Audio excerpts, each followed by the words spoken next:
कहानियों की क्यारी में प्रस्तुत है बहुत ही रोचक राजस्थानी कहानी। धन्ना जाट से धन्ना सेठ बनने की कहानी। धन्ना जी का जन्म एक सामान्य कृषक परिवार में हुआ था। इनके पिता मुख्य रूप से कृषि और गौपालन किया करते थे। एक दिन धन्ना जी के परिवार के कुलगुरु, जिनका नाम पंडित त्रिलोचन था, तीर्थ यात्रा करके लौटे और कुछ दिनों के लिए धन्ना जी के घर पर ठहरे। पंडित त्रिलोचन शालिग्राम भगवान की सेवा किया करते थे। वे बड़े भाव से शालिग्राम शिला की सेवा करते, पुष्प अर्पित करते और उन्हें भोग लगाने के बाद ही भोजन ग्रहण किया करते थे।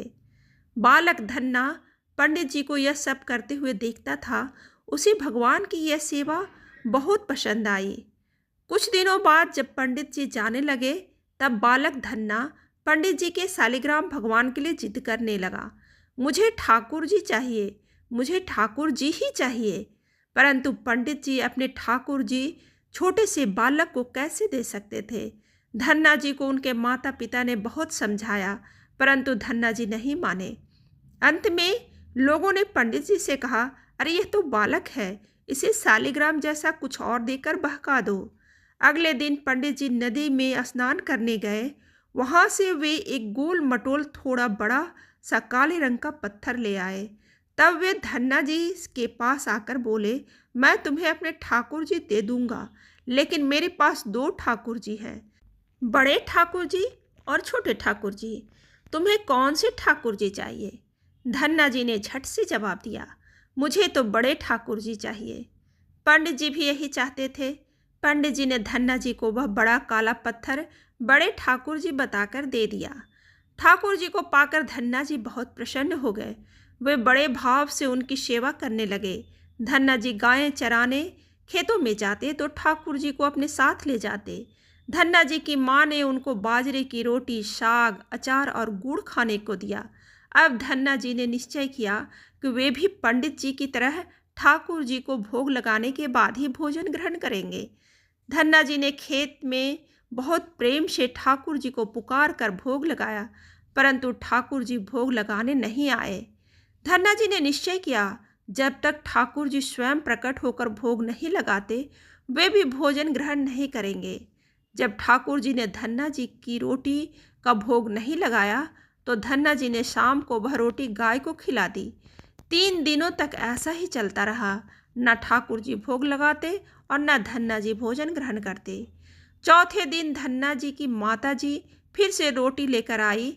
अब धन्ना जी की खेतों में जोर जोर से रोने लगे और ठाकुर जी से गुहार करने लगे। वे बोले, आप तो बड़े ठाकुर जी हैं, आपको तो लोग रोज ही 56 भोग जिमाते होंगे, परंतु मैं बालक 3 दिनों से भूखा और परेशान हूँ। आपको मुझ पर दया नहीं आती क्या? मुझ पर दया करके ही थोड़ा भोग लगा लो, जिससे मैं भी कुछ खा सकूं। पंडित जी ने कहा है कि आपको खिलाए बिना कुछ नहीं खाना, इसलिए पहले आप खा लो, उसके बाद ही मैं खा सकूंगा। धन्ना जी के भोलेपन से की गई प्रार्थना सुनकर भगवान श्री कृष्ण साक्षात प्रकट हो गए। उन्होंने ठाकुर जी को देखकर धन्ना जी को बहुत प्रसन्न हुआ। उन्होंने ठाकुर जी को माँ की दी हुई बाजरे की रोटी, साग और गुड़ खाने को दिया। ठाकुर जी बड़े चाव से रोटी खाने लगे। 4 रोटियों में से 2 रोटी ठाकुर जी ने खा ली। जब ठाकुर जी तीसरी रोटी खाने लगे, तब धन्ना जी ने उनका हाथ पकड़ लिया और कहा, सारी रोटियां आप ही खा जाएंगे? मुझे भी तो भूख लगी है। मैंने तो 4 दिनों से कुछ भी नहीं खाया। 2 रोटी आपने खा ली, अब 2 रोटी मेरे लिए छोड़ दो। यह सुनकर ठाकुर जी मुस्कुराने लगे और बची हुई 2 रोटियां धन्ना जी ने खाई। अब तो यह उनके रोज का नियम हो गया। धन्ना जी जब गाय चराने जाते तो खेतों में जाकर ठाकुर जी के साथ ही भोजन करते। एक दिन ठाकुर जी ने धन्ना जी से कहा, तुम मुझे रोज रोटियां खिलाते हो, मैं मुफ्त में रोटी नहीं खाना चाहता, इसलिए मैं रोटी के बदले तुम्हारा काम कर दिया करूँगा। धन्ना जी ने कहा, मैं तो बालक हूँ, केवल गाय ही चराता हूँ, मैं आपको क्या काम बता सकता हूँ। ठाकुर जी बोले, मैं तुम्हारी गाय ही चरा दिया करूँगा। उस दिन के बाद से ठाकुर जी धन्ना जी की गायें चराने लगे। एक दिन धन्ना जी ने ठाकुर जी से पूछा, आप मुझे अपने हृदय से क्यों नहीं लगाते हैं? ठाकुर जी ने कहा, मैं तुम्हें प्रत्यक्ष तो हो गया हूँ, लेकिन मैं पूरी तरह से तब मिलता हूँ जब कोई सद्गुरु की शरण ले लेता है। अभी तक तुमने किसी गुरु की शरणागति ग्रहण नहीं की है, इसलिए मैं तुम्हें अपने हृदय से नहीं लगा सकता। धन्ना जी बोले, मैं तो जानता ही नहीं कि गुरु किसे कहते हैं, फिर मैं किसे अपना गुरु बनाऊं? ठाकुर जी बोले, काशी में जगत गुरु श्री रामानंदाचार्य जी मेरे ही स्वरूप में विराजमान हैं। तुम जाकर उनकी शरणागति ग्रहण करो। ठाकुर जी के कहे अनुसार धन्ना जी ने काशी जाकर श्री रामानंदाचार्य जी से शरणागति ग्रहण कर ली। उस समय धन्ना जी की आयु 15-16 वर्ष के आसपास थी। श्री रामानंदाचार्य जी ने धन्ना जी को अपने शिष्य के रूप में स्वीकार कर लिया और उन्हें आदेश दिया कि अब तुम अपने घर चले जाओ। धन्ना जी बोले, गुरुजी, अब मैं घर नहीं जाना चाहता। अब मुझे घर जाने का आदेश क्यों दे रहे हैं? गुरुजी बोले, अगर तुम यहाँ रहकर भोजन करोगे तो तुम्हारा केवल कल्याण होगा, लेकिन अगर तुम अपने घर जाकर खेती किसानी करते हुए अपने माता पिता की सेवा करते हुए भजन करोगे तो तुम्हारे साथ कई जीवों का उद्धार हो जाएगा। गुरुजी के आदेश पर धन्ना जी घर लौट आए। इसके बाद जैसे ही धन्ना जी घर पहुँचे, ठाकुर जी ने उन्हें अपने हृदय से लगा लिया। इसके बाद धन्ना जी खूब मन लगाकर संत सेवा करने लगे। जब भी उनके गांव में कोई साधु संत आते तो धन्ना जी उन्हें अपने घर ले आते और बड़े प्रेम से उनकी सेवा करते और उन्हें भोजन खिलाते। संतों की सेवा करने के कारण अब उनके घर दूर दूर से साधु संत पधारने लगे।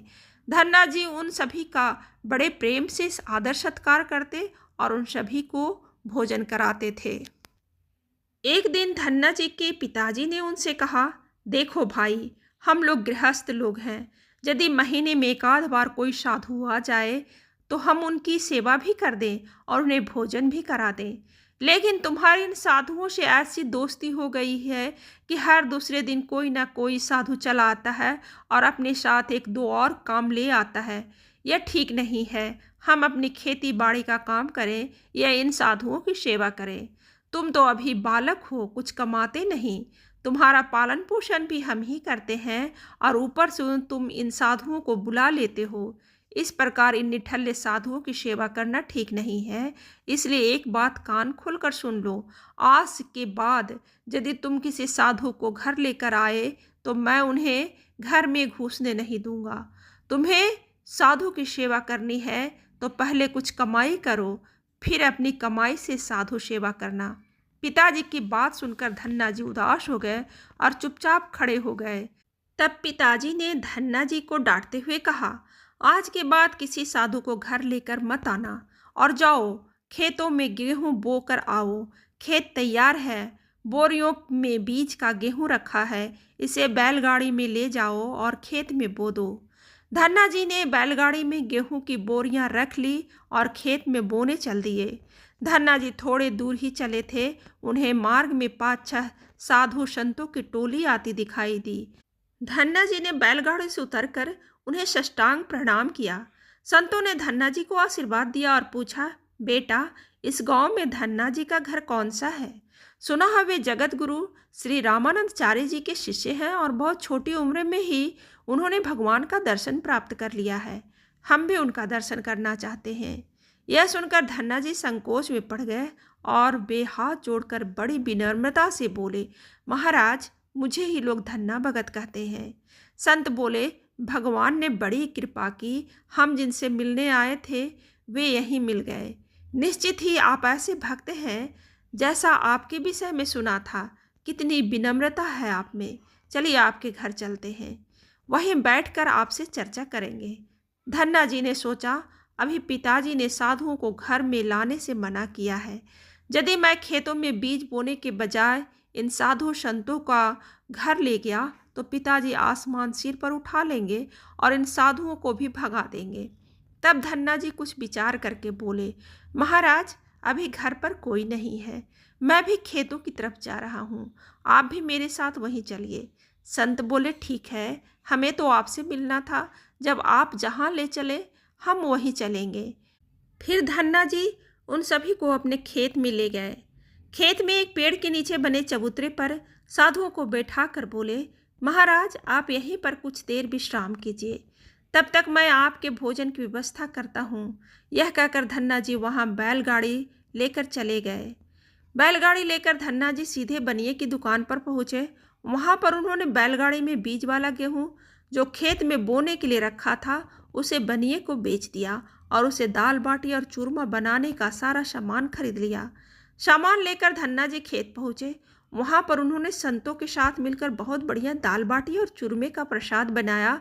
भगवान को प्रसाद का भोग लगाने के बाद बड़े प्रेम से उन्होंने सभी संतों को भोजन करवाया। इसी बीच भगवत चर्चा भी होती रही। संतों को भोजन करवाने के बाद बड़े प्रेम से उन्हें विदा भी कर दिया। संतों के जाने के बाद धन्ना जी सोचने लगे कि बीज वाले गेहूं को तो बेचकर संतों को भोजन करा दिया, अब खेत में क्या बोया जाए। अगर पिताजी से फिर बीज मांगने गया तो पिताजी बहुत नाराज होंगे। यह सोचकर धन्ना जी ने बोरियों में रेत भर ली और आसपास के लोगों को दिखाने के लिए उस रेत को ही खेत में बोने लगे। धन्ना जी ने राम नाम लेते हुए शाम तक बोरियों की सारी रेत खेत में छिड़क दी। खेत बोने के बाद धन्ना जी बड़े प्रसन्न मन से घर की ओर चल दिए। वे सोचने लगे खेतों में तो कुछ उगना नहीं है तो देखभाल भी नहीं करनी पड़ेगी।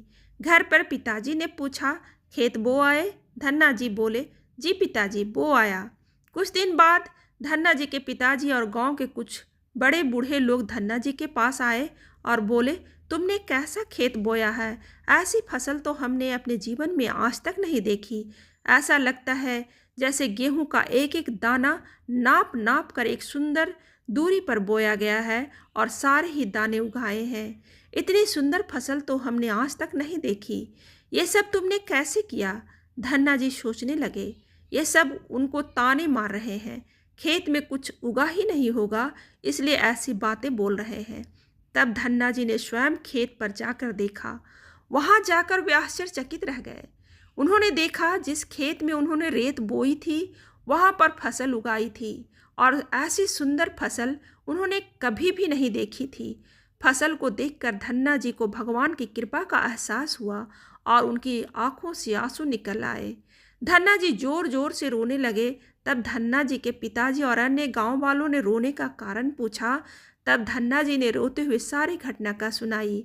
धन्ना जी बोले, पिताजी, जिस दिन आपने संतों को घर लाने के लिए मना किया था और खेत में बोने के लिए गेहूं दिया था, उसी दिन खेतों की तरफ जाते समय मार्ग में कुछ संत मिल गए। मैंने उन संतों को अपने खेत पर ठहरा दिया और बीज वाला गेहूं बनिए को बेचकर संतों को भोजन करवा दिया। इसके बाद मैंने खेतों में रेत बो दी। रेत बोने के बाद यह फसल कैसे उगाई मुझे नहीं मालूम। धन्ना जी की बात सुनकर उनके पिताजी के भी आंसू निकल आए। वे बोले, मेरे धन्य भाग जो मेरे घर में ऐसे पुत्र ने जन्म लिया। आज के बाद हम तुम्हें रोकेंगे नहीं। खूब साधु बुलाओ, खूब संत सेवा करो। हम तुम्हें अब कभी नहीं मना करेंगे। आज से मैं भी भगवान की भक्ति किया करूँगा और तुम्हारे साथ संतों की सेवा किया करूँगा। इसके बाद धन्ना जी और उनके परिवार वाले साधु संतों की खूब सेवा करने लगे। कुछ समय बाद धन्ना जी की उगाई हुई फसल को काटने का समय आ गया। उस फसल से इतने ही आकार के खेती से 500 गुना ज़्यादा गेहूं निकला। यह गेहूं इतना ज़्यादा थी कि उसे रखने तक की जगह नहीं बची थी। गांव के सभी लोग धन्ना जी की फसल देखकर आश्चर्य करने लगे। अब धन्ना जी और उनका परिवार अपनी क्षमता के अनुसार खूब संत सेवा और भगवान की भक्ति करने लगे। उनके घर में हमेशा साधु संतों का तांता लगा रहता। साधु संतों की बड़ी बड़ी जमातें आती। धन्ना जी सभी को बड़े प्रेम से सत्कार करते। अब धन्ना जी जब भी खेतों में फसल बोते हर बार ऐसी ही फसल होने लगी।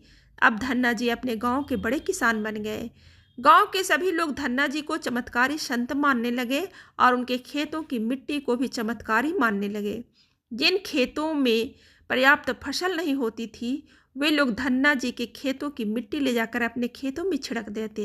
इससे उनकी फसल भी अच्छी होने लगी। चारों तरफ धन्ना जी की जय जयकार होने लगी। एक बार भगवान ने धन्ना जी की परीक्षा लेनी चाहिए। धन्ना जी के गांव में अकाल पड़ गया। धन्ना जी बड़े किसान थे, उनके पास बहुत खेती थी और अन्न के भंडार भरे थे। अकाल के कारण उनके गांव और आसपास के क्षेत्रों में ब्राह्मण, संत, गरीब और ज़रूरतमंद लोग धन्ना जी के पास मदद की उम्मीद से आने लगे। धन्ना जी भी उन्हें दोनों हाथों से भंडार लुटाने लगे। कभी कोई जरूरतमंद उनके घर से खाली हाथ नहीं लौटा। धीरे धीरे धन्ना जी का अन्न भंडार समाप्त होने लगा, परंतु धन्ना जी ने निश्चय किया, जब तक उनका सामर्थ्य है वे किसी भी जरूरतमंद को निराश नहीं करेंगे। अपना सब कुछ बेचकर भी वे लोगों की मदद करेंगे। धन्ना जी की निस्वार्थ सेवा से प्रसन्न होकर एक दिन स्वयं भगवान श्री कृष्ण संत वेश में उनसे मिलने आए। संत रूपी भगवान श्री कृष्ण ने उन्हें तुम्बा के बीज दिए और कहा, धन्ना, इन बीजों को अपने खेतों में बो दो। जब इनकी फसल पक जाए तो जो उसे भी प्राप्त हो उसे लोगों की सेवा में खर्च करना। धन्ना जी ने ऐसा ही किया। संत की आज्ञा मानकर उन्होंने तुम्बा के बीज खेतों में बो दिए। गांव के लोग कहने लगे, लगता है धन्ना जी पागल हो गए हैं। ऐसे भीषण अकाल में फसल बो रहे हैं और वो भी तुम्बा की। इस कड़वे तुम्बा को तो पशु भी नहीं खाते, यह तो केवल कमंडल बनाने के काम में आता है। यदि ऐसी फसल उग भी गई तो उससे क्या फायदा। परंतु धन्ना जी ने संत के कहे अनुसार अपने खेतों में तुम्बा के बीज बो दिए। कुछ दिनों बाद तुम्बा की फसल उगाई।